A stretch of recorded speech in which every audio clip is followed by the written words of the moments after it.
So your kid's gonna be down there with that?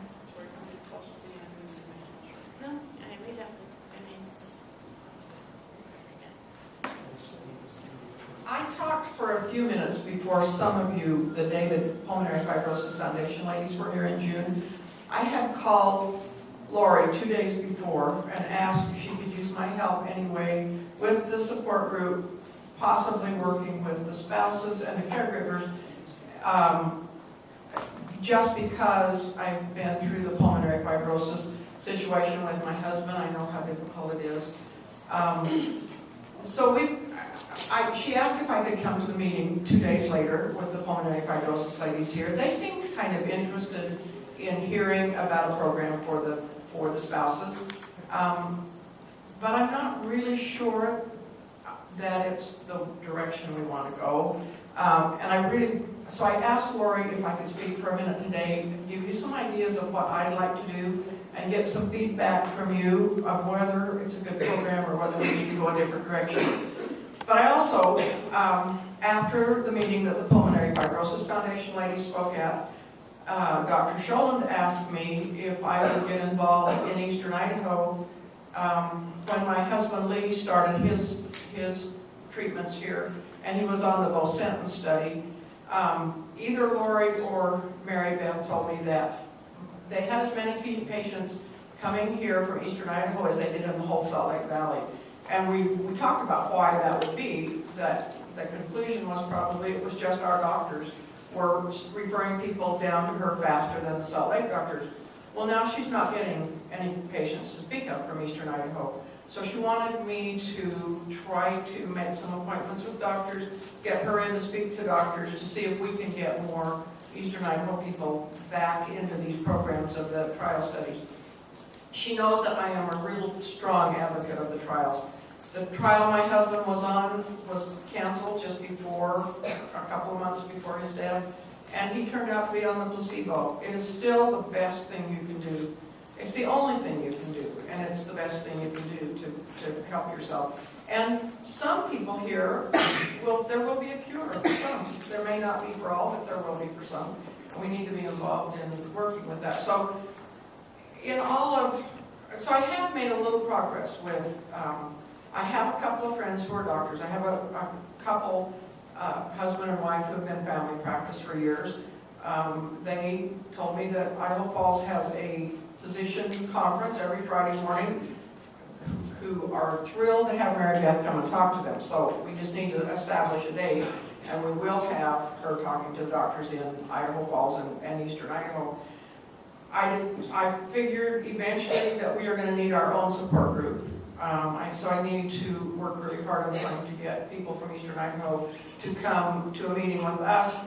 I'd like it to be a subsidiary or a chapter of this group. I'd still like to come to this group, listen to what all of you have to say, participate any time that I can be of help. But mostly we're kind of in a trial stage right now, trying to see what we can get done. I know we need a support group.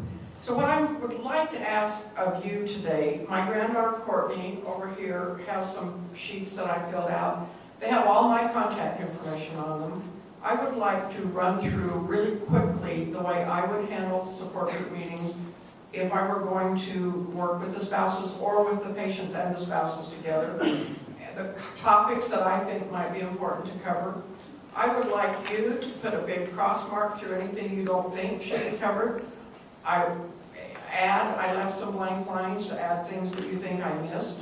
Or say, I don't think this will work, forget it, do something different. So the first page, you can tear them apart. The first page has my contact information.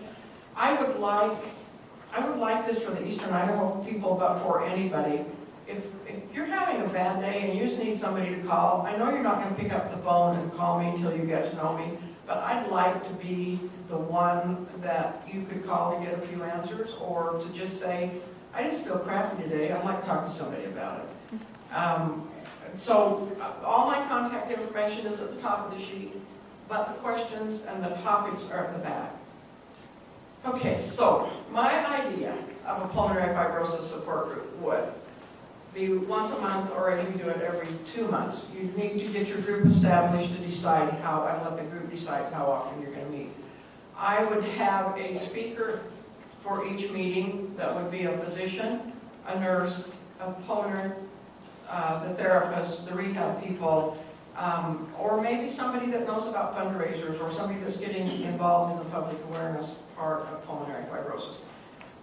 I would have that speaker speak for whatever point, a half hour, 45 minutes.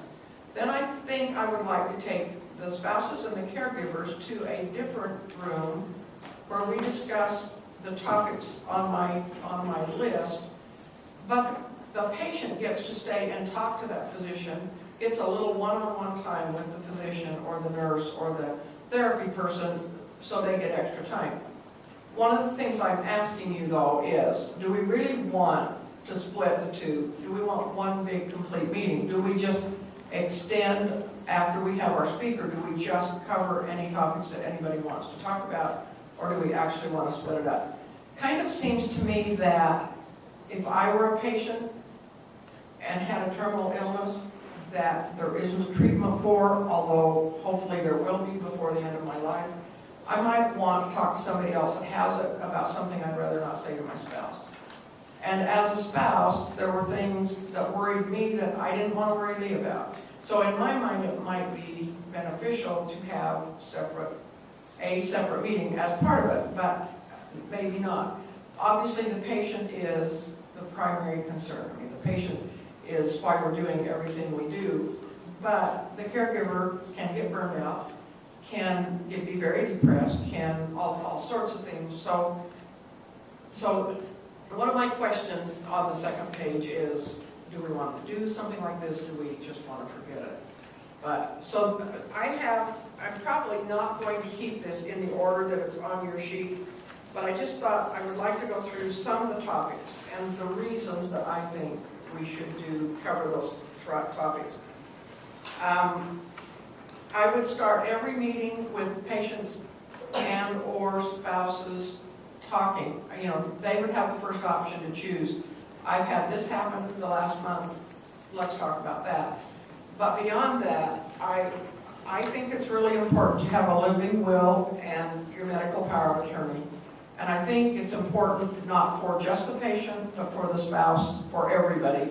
And I think it's important to do before you do it. So a couple of places that was important to me, but also a living will, you can do it at the hospital and they will send somebody to the room to help you do it. And maybe everybody in this room already has one, I don't know. But they'll help you with it, they'll ask you the right questions. It takes a lot of thought to know what you want, and you need to have the power of attorney be somebody who will carry out the wishes that you want. And as Lori pointed out, and I don't know if it's somebody who's here, some husband is the pulmonary fibrosis patient, but in the last few weeks his wife has been diagnosed with something critical too. I mean, this isn't just for the patient, and it isn't because you have a terminal illness, it's just something that's important to do. At the 2 days before my husband died, he had a heart doctor, a cardiologist, who at first was just real doom and gloom with Lee. Every time we'd see him, Lee would be really sick, he'd tell me, you know, he's dying. And I'd say, but he always pulls out of it. And he did fight really, really hard. When it got down to 2 days before Lee died, this doctor called me and said, Myrna, are you sure? First he wanted to send somebody over to do a special test for him. Are you sure you don't want me to send a respirator? And I said, okay. Rocco Safris is my family doctor friend. He happened to have canceled his patients to come and spend the morning with us. I said, I'll talk to Rocco about it. We'll call you back and tell you. Rocco said, if we do, he'll never come off that machine. Okay, I know Lee didn't want to live on a machine, so it was easy to say no. Would not have been as easy if he hadn't had that in writing where I knew. And then he was in the hospital in Phoenix about a month before he died, 3 weeks before he died. They wanted, this is another thing I thought I'd mention to you, every state wants their own form. They will take your home state form, but they prefer that you have theirs. So they sent a chaplain up to do the pulmonary, or the living will and the power of attorney with Lee. His last question was, if you should not live, is there anything you want done? And Lee said, I want to be cremated. That raised a lot of eyebrows in my family and friends that he was going to be cremated. All I had to say was it was his request. He had it. It was his choice. He was really emphatic about it.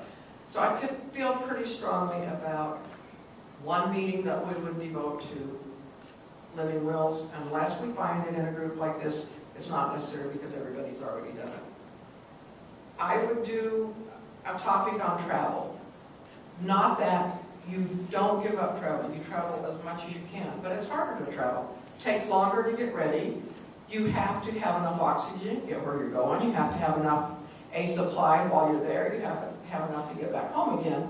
And there are lots of ways to make that work, but it does take time. I could devote, I think, a whole meeting to travel because people will contribute too. So that's a topic I would like to cover. There are things that I took over gradually that Lee had always done, and it was hard for him to give those things up. Probably the first was driving. We both love to drive. We prefer driving. Well, we flew a lot of places, but we prefer driving. It didn't matter if it was a 2 or 3 day trip. We liked to drive. Coming back from Arizona after he was on oxygen, he said, I really would like to drive. I think I'm fine to drive. And I said, I think you're fine too. He drove about 15 minutes and he was all over the road. And we pulled into where the state police have the check stations, and his oxygen container was empty. And we didn't realize it. And I mean, he drove a little after that, and he would drive around town. But you know, it was just too big a chance. Somebody needs to invent an oxygen concentrator that beeps when it runs out. The canisters, why don't they tell you when they run out? You're not watching that little red dot every minute. So I think there are a lot of things, and I'm going to tell you what Alan, Anita's husband, told me after we talked that meeting in June. He said, I make sure Anita eats a good breakfast every morning. Food is a really important thing to take care of. But if you're the husband and you haven't been the grocery shopper or the cook, I mean, you've got new responsibilities that you have to take over at some point. And one really big thing about paying bills. If the wife's never paid the bills, never managed a checkbook, she needs to learn. And whoever does taxes, the other person needs to know what information it takes. My husband had no idea what information it took to file income taxes. So there's just a lot of things. So eating and exercise are an important subject. Depression is an important subject because this is a depressing illness. I almost think you might have somebody come in, a psychologist or someone come in and talk a little bit about depression. I'm not sure whether you would like to do that or not, but in my mind it might be. Then I think fighting infections. Another thing that Alan said to me is, Anita doesn't go to church now. There's too big a chance of catching it. You have to be careful with infections. And as Dr. Shulman, the very first time we met with her, she was explaining, she said, pulmonary fibrosis, you will go along even for a long time. Then you'll have an episode. You'll be in the hospital, you'll get an infection, you have pneumonia that drops you down. Then you're at this level for a while. And then another episode that drops you down.